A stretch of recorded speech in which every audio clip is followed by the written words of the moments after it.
So I was working on a picture book and it was a personal project. And at that time, I just wanted to know, like, I'm not surrounded by people who can tell me, is this good? Is it not good? Am I wasting my time? Is it going to turn into something? And I think that curiosity and not knowing and not having the community makes you more curious and try to continuously catch up with what you might not know. And that curiosity just keeps on moving on, like into research and looking at pictures, looking online. And when social media like grew exponentially, like, of course, there's a whole library online that leads you to different sources of information and different schools of thinking. And so that first book was, of course, a breakthrough project. And then you approach other projects in the same way. Like, I'll just grab a book here. Like with this one, for the Qatar museums, it was the first book that I had combined painting as well as digital work. And I used Procreate. And I'd never used it before. And I didn't have time to do a trial and error. And so I just researched. And of course, there's a famous illustrator from Ireland and worked in New York. His name is Oliver Jeffers. You might have known him by. And I read that he had used Procreate, and I thought, okay, if he used that medium, then and it succeeded, then I can use it too. And out comes, you know, a book from beginning to end. So I think any breakthrough project, the way that you say, is always spurred on by, you know, research and learning and not knowing, and then just going for it, maybe. Okay. I think so you said when you first started, you didn't have that community around you. Do you feel like you have that now? Yeah, absolutely.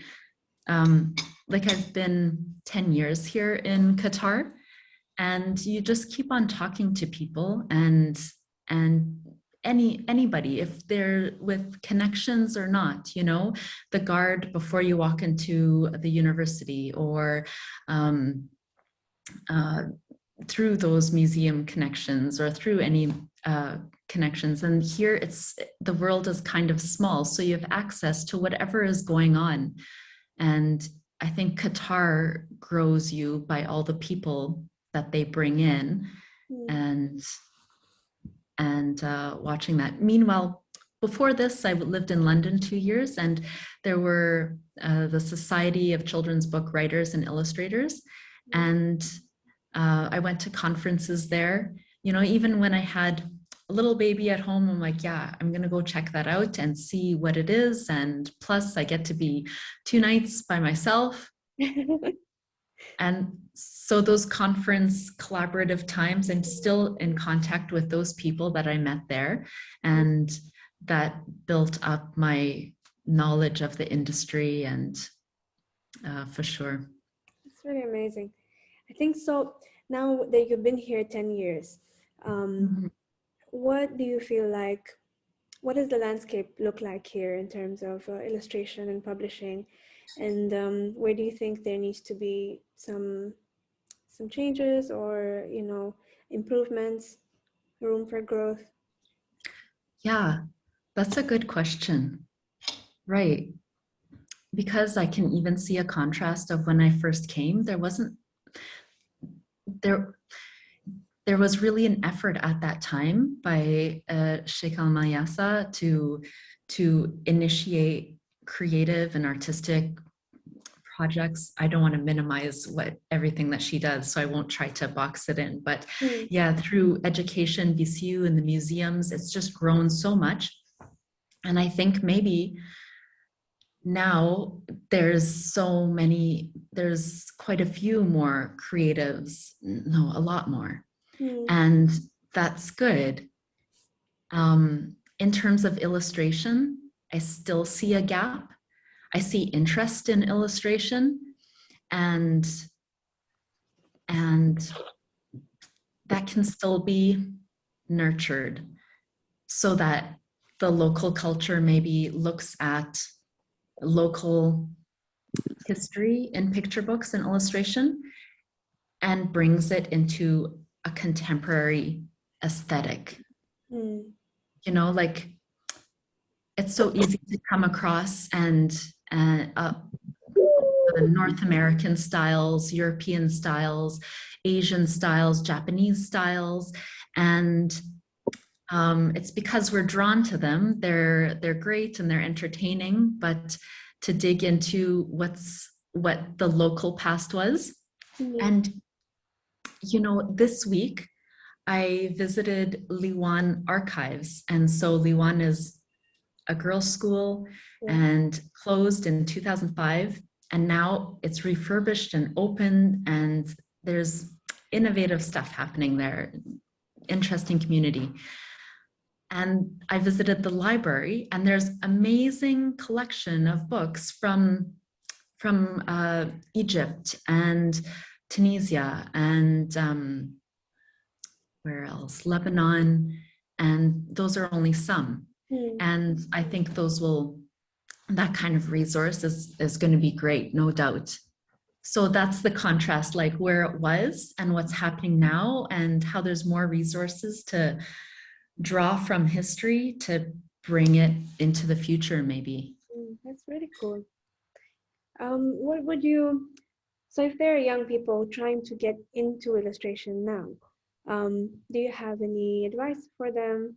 Or let's say someone who is already doing this work, but then they are maybe not having the breakthroughs that they would like.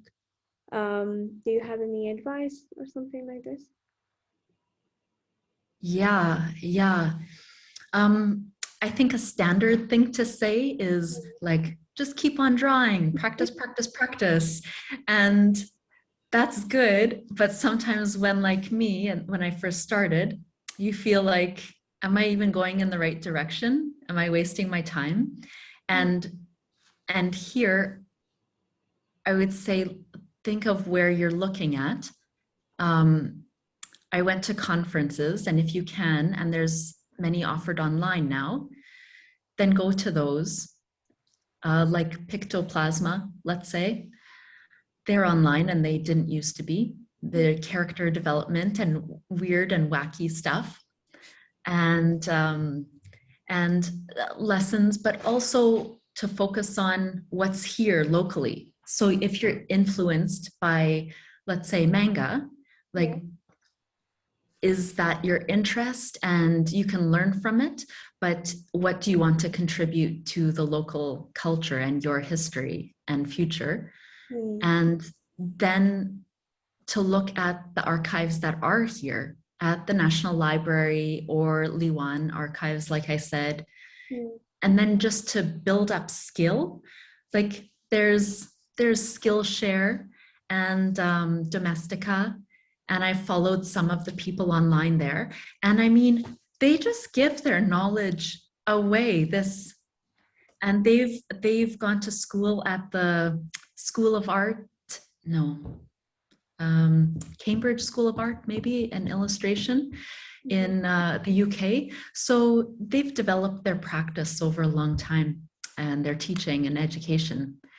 As well, there's the Bologna Book Fair that happens in Italy, and they've got a long history as well, and contests every year that bring together illustrators from all over the world. So those, I'm always scrolling and like seeing what's out there.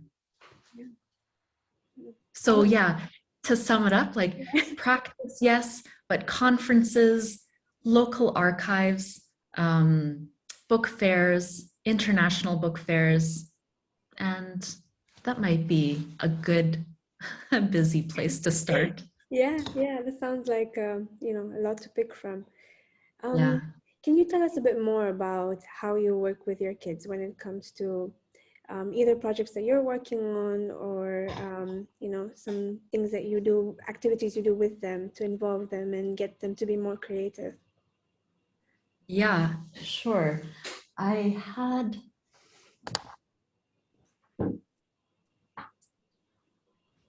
this is a sample of what our entrance looks like. Oh, So this one's called I think the Evil Birthday. And a lot of our projects kind of go like that. That it starts out of just like an easy afternoon, maybe drawing, and all you need is time and some transparent paper laid out. And so this was done with transparent paper. And then they started tracing characters and adding elements to them so that you can kind of see that they're Sesame Street inspired or traced. Yeah. And then all these added kind of bits. And then if you think like, how can I keep something that is just so like, you just throw it away? Like how many parents just like throw away their kids' stuff? Like for sure, like, because they produce a ton of stuff. What are you supposed to do? And then, so it's constantly a puzzle of how do you compact it and make it something that's lasting so that it's not just an ephemeral moment, a moment that just disappears, but make it lasting and something that they can reflect and look back on. And still now every day when they leave the house, you know, they have a look at it and spend some time, and bigger ones that are similar to this. So it's really like compacting small moments into bigger pieces. And now they're a little bit older, so they don't do the same kind of drawing and stuff, like, but it's maybe built into what they've learned, and it's evolved into now some digital work. And my son made an online platform for kids. Wow. And just because of the drive to connect with his friends during virtual school. And so he made an online platform, and yesterday he developed a series of custom emojis for this platform. And so that malleable and twisty thinking is now, you know, it transfers into other things. And half the time I don't know what those things are anymore. Do you feel like your experience of you know, different techniques of art education and museum engagement has come into your parenting style, or vice versa? Yeah, vice versa. Totally right. One of our neighbors, two girls, twins, they looked at us once, like my boys and me, and they're like, I think they made her weird. And the other one goes like, or did she make them weird? And that was so sweet. Like, I love that. So for sure, everything is like intertwined. Honestly, weird people are the best people. You know it. Yeah, for sure. I guess I'm trying to see if I missed anything. Okay, so I think with one of my friends, when I was discussing, you know, the fact that I was going to have you on here and what she would want to ask you, and her question was about, or not necessarily a question, but something that she said she admired about you was that you were able to, like, you're working on a lot of different projects, you're a mom, and still you're able to have this like really you're able to let your imagination run wild, and it's very clear in the work that you do. So like, how do you manage to tap into that even when you're not necessarily feeling it? Yeah, I well, first of all, like I work from home, and so that's a flexible schedule. And not everybody, that's a privilege, and I know people don't necessarily have that. And when kids are younger, it's easier because they interject what you're doing, and they need this paper right now because they want to make a book right now, and it's in the middle of what you're doing. And you know, that haphazardness that comes with young kids. And and living in the moment, like for sure is that creativity. And now it's maybe calmed down a little bit, and I wonder like what will happen, because they're doing their own thing, and I'm like, Yeah. yeah, but that's where my creativity comes from exactly that interaction. Mm. Like like that one that I just showed you. Mhm. This is one that I did when I was drawing Mm. alongside of them. You Yeah. know, I was drawing all of these characters, and again, like just on little piece of paper. Mm. And then I showed them this character, and I said, she's got blocks in her hands. And I told them, when I was in nursery school, I remember the boys playing with the blocks and building stuff, and then the girls were playing with dolls and playing house and stuff. And I just wanted to go play with the blocks, but I knew that area was full and there were boys and everything. And when they heard that, we're just drawing together, they said, Mom, you're I don't know, liberate the freedom, or I don't know, something like this, liberate the blocks. And I'm like, yeah, this is the whole story. So working with them, produces this kind of memory. And the one over there is exactly the girls playing with the dolls. Oh, cool. So it kind of looks like wrapping paper. But you're right, like interjecting, like how do you keep on interjecting creativity? And it has to be like, if you think of it, it has to be sometimes just done in the moment. This little fold out book was exactly that. It was just, yeah, I'll show you up close. There you go. And it's a whole analogy of wearing a mask and Wow. COVID is like a fart. Their drawings, and this happened within a moment, and they drew within 20 minutes. And then I cut and pasted and put it together into a book that could be printed and reproduced. So it's capturing little moments, and what do you do with them? How do you keep them? How do you build them up? That's really cool. I'm sure there's a lot of interesting projects around your house.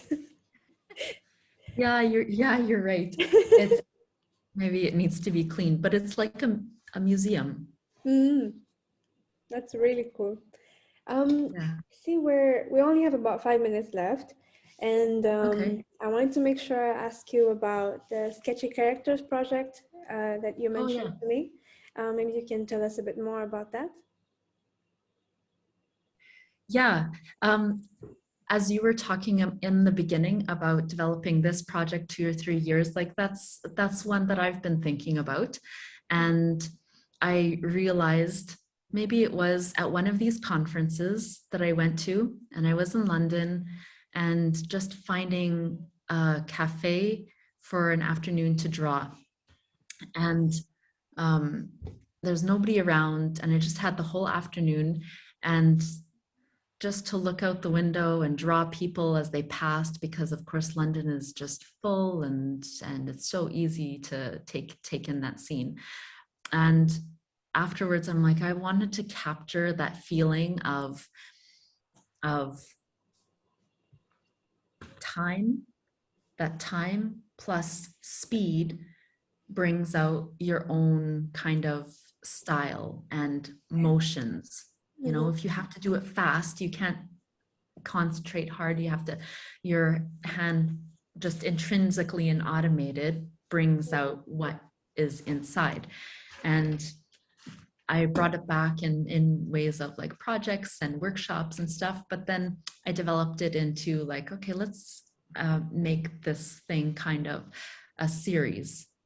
And so we've had 2 sessions where we gather in a mall, and it's been small groups, just a couple of people, but I hope to continue. And what comes of it? I don't know, for sure, a project. What do you do with all those characters? How are they composed? Do you make a book out of them? Mm, You know, all the characters of Doha or further. yeah. But it's on my website, and it might include like just cheap little sketchbooks. And let's see. Oh, that was And from just lots your of, one of your events? this was in Katara, Mm, and walking and wandering. And this was in the hospital, because you always see little intimate moments with mm, people in the hospital. So these are like places where diverse people come together. okay. So you're planning to have these regularly? Um, Yeah, yeah, maybe once a month, maybe more. okay. And people can see when you'll have them on your Instagram, right? That's right. That's right. It's on Sketchy Characters on Instagram or on Okay. my website.